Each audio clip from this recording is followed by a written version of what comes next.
All right, so while I'm driving here and I have a little bit of time, I'm gonna give you a quick rundown of what's happening in the real estate market in Vancouver and North Vancouver. So we've got this large amount of listings that are on the market right now and a lack of offers really, that no one's really stepping up to bid on these properties. I'm trying to fix my camera here. And then you just end up with a stack up of listings. And working with buyers and sellers every day, we get to see into the mind of what they're thinking on a day-to-day basis. And the buyers typically that I'm working with are just going, well, all these listings keep stacking up and surely the prices are going to keep lowering. They have been slightly going down, not by much. I think just because sellers are hanging on to those prices.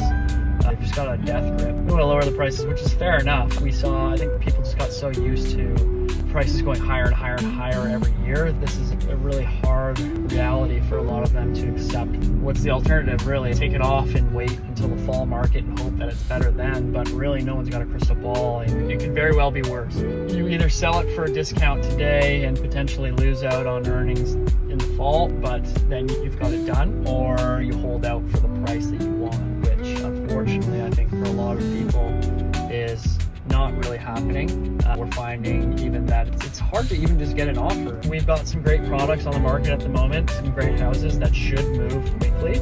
Had 40 groups through one of them and no offers. So the demand is there, there's buyers out there, but I think what's happening is there's just too many options for people and they just simply can't make up their mind. By the time they go out and they go to open houses and check out the listings that they've sent you, by the time you've done that, there's 10 new houses that have hit the market that also match their criteria and they want to see those ones. And then the cycle goes on and on and on. So that's what's generally been happening. Obviously every pocket, every house is a little bit different. This is a very broad brush that I'm using to paint a picture of the real estate market. So basically, to give you a summary of what's happening, you've got prices which are continuing to very slowly come down. We've got inventory which continues to stack up, which is putting downward pressure on the prices. We've yet to see the big decline that a lot of people are anticipating. Truthfully, I don't know if that will ever happen. I think it might just stay flat for quite some time before rebounding and going up maybe 5 years from now. Holy. And we have sales which are not very low compared to the 10-year average.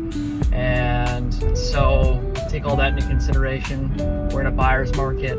If you're looking for a deal, definitely some deals out there. You can take your time in terms of finding the right place, making sure you do all your due diligence, so on and so forth, and really grinding sellers down on the prices, to be honest, in some cases. So there's some deals to be had out there, folks, but it's just a matter of finding the right place, getting people to pull the trigger. But I think both sides need to be somewhat reasonable, but it's tricky. It's a grind out there. It's proven to make my job a little bit difficult, to say the least, but I just like to give my perspective on what's happening and just give you some insight. So if you got any value from this, or if you're thinking of buying or selling in the next little while, feel free to reach out. We do a decent amount of business in the Vancouver, North Vancouver area, so I like to think we got a pretty good handle of what's going on, and we're happy to help you too.